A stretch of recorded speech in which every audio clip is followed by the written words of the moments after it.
na nossa 20ª aula do curso de Fisiologia, ainda no sistema circulatório, vamos entrar na parte de automaticidade do batimento cardíaco. Todos nós sabemos que o coração ele exerce atividade rítmica e autonômica, ele não precisa de outros órgãos para promover o seu próprio batimento. Então aqui a gente vai ver como é que esse processo se discorre. Então especificamente a gente vai ver o sistema de condução do coração, como é que ele se distribui através do coração, mostrar como ocorre a autoexcitação das fibras do nodo sinusal ou sinoatrial, que é o potencial de ação lento. Nós tínhamos visto em aulas anteriores o potencial de ação rápido das fibras que ficam nos ventrículos. Agora a gente vai ver como é que funciona esse potencial de ação lento, que é proveniente aí das fibras autoexcitáveis. E por fim, nós vamos mostrar como é que é o mecanismo de geração do batimento cardíaco, a ordem de cada componente do coração para ocorrer o batimento cardíaco, beleza?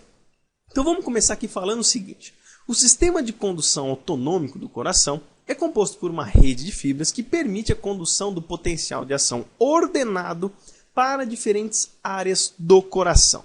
E aí, esse sistema é isso que vocês observam na tela. Está apenas demonstrado o sistema. As outras demais áreas do coração foram totalmente omitidas. Então, o que nós temos aqui? Primeiro de tudo, nós temos as câmaras do coração, aqui divididas. Então, o nosso átrio direito, ventrículo direito, átrio esquerdo, ventrículo esquerdo. E cada segmento aqui destas fibras, dessa distribuição de uma rede de fibras, tem um nome, tem uma função específica na condução do impulso para promover a contração da musculatura cardíaca ordenada. Uma coisa importante que a gente tem que notar é apenas aqui em relação ao nódo sinoatrial, que é o primeiro ponto onde vai ocorrer a condução do potencial de ação para as outras demais células aqui do coração, e nós temos aqui a propagação para esses feixes e também aqui para o nódo atrioventricular. Então esses dois são pontos muito importantes, e aqui do feixe de His em diante, nós temos as divisões destas fibras, tanto para o ventrículo esquerdo como para o ventrículo direito. Aqui, nesse 12º, que é as fibras de Purkinje, que vão permitir a contração das paredes aqui dos ventrículos para aumentar a força de contração. Mas basicamente, essa aqui é a distribuição da rede de fibras que vão promover a contração automática do coração. Sempre lembrando que isso vai iniciar aqui no nódo sinoatrial. Mas para a gente entender esse processo todo, nós temos que entender o que é o mecanismo de autoexcitação. Para a gente entender esse mecanismo, a gente tem que dar uma olhada nesse gráfico. Então o que nós temos aqui? Nós temos o tempo em segundos e a voltagem em milivolts. Mais 30, menos 40, menos 50 e menos 90 milivolts. O que significa cada ponto? Bom, então esta curva aqui em vermelho representa o potencial de ação do nódo sinoatrial. E esta curva em azul representa o potencial de ação de uma fibra ventricular qualquer. O que nós temos aí de fato? Bom, uma coisa que a gente tem que observar é que o potencial de repouso aqui do nódo sinoatrial, ele possui uma diferença muito grande em relação ao potencial de repouso de uma fibra ventricular. Ele gira em torno de menos 55 milivolts. E aqui a fibra ventricular gira em torno de menos 90 milivolts. O que nos confere uma diferença de mais ou menos 45 milivolts de diferença de potencial de repouso de cada uma das fibras. Sendo que para o nódo sinoatrial é muito mais fácil ele despolarizar do que uma fibra ventricular, visto que o potencial de repouso dele é bem menos negativo do que a fibra ventricular. Só que existe uma coisa muito importante. Quando a gente analisa o nódo sinoatrial, para ele ficar nesse estado de menos 55 milivolts, é porque nós temos a ausência dos canais de potássio que fazem a retificação de corrente para dentro. Ou seja, nós não temos esses canais que aumentam a polaridade negativa das nossas células. Então o que vai acontecer? A tendência é que sempre a voltagem das fibras do nódo sinoatrial e que tem condução lenta tendem a ter um potencial de repouso por volta aí dos menos 55 milivolts por decorrência da ausência desses canais. E uma coisa importante é que o que confere a automaticidade da despolarização das fibras do nódo sinoatrial são canais de sódios lentos, que permitem o vazamento contínuo de sódio para estas células. Já na fibra ventricular, nós temos canais de sódios rápidos, porém, eles não atuam vazando sódio para dentro da célula. Eles devem ser ativados inicialmente para promover a entrada abrupta do sódio. E como é que funciona esse processo de vazamento que vai permitir que o nodo sinatrial adquira a capacidade de automaticidade de contração. Então vamos pegar aqui o nosso gráfico, deixar ele aqui no cantinho e vamos mostrar cada fase aqui para a gente entender o ponto da autoexcitação e automaticidade desta fibra muscular. Então a gente coloca aqui esse primeiro ponto que a gente vai analisar. Vamos colocar a nossa membrana plasmática, do lado de cima a parte extracelular, do lado de baixo a parte intracelular. Vamos colocar as diferenças de potencial de membrana, mais positivo do lado de fora, mais negativo do lado de dentro. E os nossos atores, que são os canais de voltagem dependente, tanto de sódio cálcio e de potássio. E também nós temos a sódio e potássio ATPase. O que vai acontecer num primeiro momento?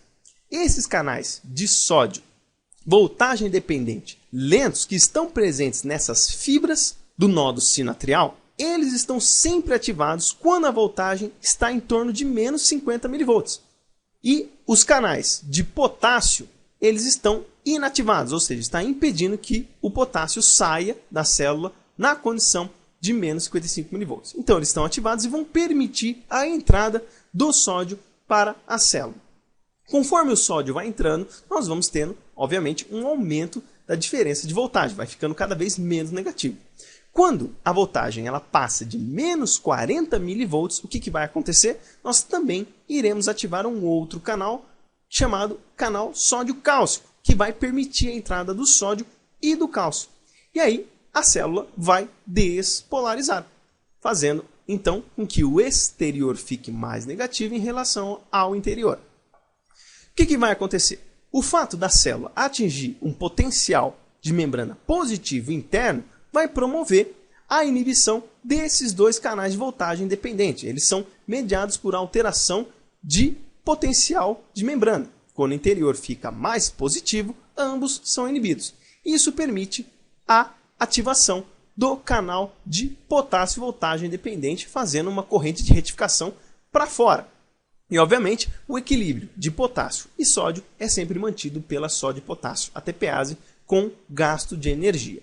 E aqui, então, conforme o potássio vai saindo e o sódio também vai saindo, o potencial de membrana dessa célula vai reduzindo e vai voltando a valores negativos. Só que uma coisa que é interessante, quando nós alteramos esse potencial de membrana, o exterior fica mais positivo em relação ao interior, o que vai acontecer? Nós vamos ter uma inibição desse canal de potássio voltagem dependente. E olha só que interessante, numa condição de despolarização, nós temos uma corrente de retificação para dentro do sódio, que é por decorrência da ativação novamente desse canal de sódio voltagem dependente. Eles chamam essa corrente, no momento da repolarização de sódio, de corrente engraçada. É um nome estranho, mas não é comum ver uma corrente de sódio para dentro no momento da repolarização. Então, quando essa célula ela começa a repolarizar e passa de estados negativos, geralmente em torno de menos 40, por volta de menos 45, o sódio já começa a entrar de novo. E essa entrada automática do sódio, quando ele retorna para os estados de menos 50 mV, permite que ele faça uma nova despolarização. E aí vai ocorrer todos aqueles eventos. Nós vamos ativar esse canal sódio-cálcio, vai entrar sódio e cálcio, vai despolarizar, vai atingir um limiar, vai inibir esses dois canais, vai ativar novamente esse canal de potássio, vai sair potássio, vai reequilibrar os íons através da sódio e potássio ATPase, vai voltar para valores negativos, vamos inibir novamente este canal de potássio voltagem dependente e ativar novamente este canal de sódio voltagem dependente, que vai permitir o vazamento de sódio. Isso é tudo autônomo, não precisa ter nenhum evento que controle isso. Somente as diferenças de voltagem permite que ocorra esta autoexcitação. E aí, para a gente ver na parte do batimento cardíaco, como é que vai ocorrer a ordem do batimento, a gente tem que entender que a propagação da condução do potencial de ação inicia-se no nodo sinatrial, como eu falei para vocês anteriormente, e percorre em tempos específicos as diferentes áreas do coração, que é mais ou menos isso que vocês estão observando. Então aqui nós temos o nodo sinatrial ou nodo sinusal. Ocorre então uma despolarização deste conjunto de células e vai percorrer este potencial de ação através das fibras musculares por intermédio das junções comunicantes, que a gente já viu em aulas anteriores, que permite que as células musculares interajam entre si quando ocorre um potencial de ação. E aí isso vai conduzindo de uma maneira específica. Conduz primeiro do átrio direito para o átrio esquerdo. Então veja, os átrios eles contraem primeiro em relação aos ventrículos. Para que os ventrículos possam contrair, esse potencial de ação ele vai ter que passar lá no nódo atrioventricular. O nódo atrioventricular ele promove um atraso da condução devido a um baixo número de junções comunicantes presentes neste ponto. E aí esse atraso permite que os átrios contraiam, joguem o sangue para os ventrículos e aí dos ventrículos desse atraso promove a descarga do potencial de ação para se conduzir para os ventrículos para que eles possam contrair também. A princípio nós temos essa ordem aqui de contração. Primeiro o ventrículo direito, depois o ventrículo esquerdo. É quase muito próximo, a diferença é muito pequena. Mas então, sempre nós iremos ter a contração dos átrios primeiro, por decorrência da condução aqui do potencial de ação descarregado pelo nódo sinatrial. Vai ter uma pausa aqui no nódo atrioventricular devido a esse baixo número de junções comunicantes. E aí vai se conduzir esse potencial de ação através dessas outras fibras aqui, desses ramos, para atingir as outras células musculares, tanto do ventrículo direito como do ventrículo esquerdo, para que elas possam contrair e aí propelir o sangue tanto para o pulmão como para a artéria aorta. Beleza?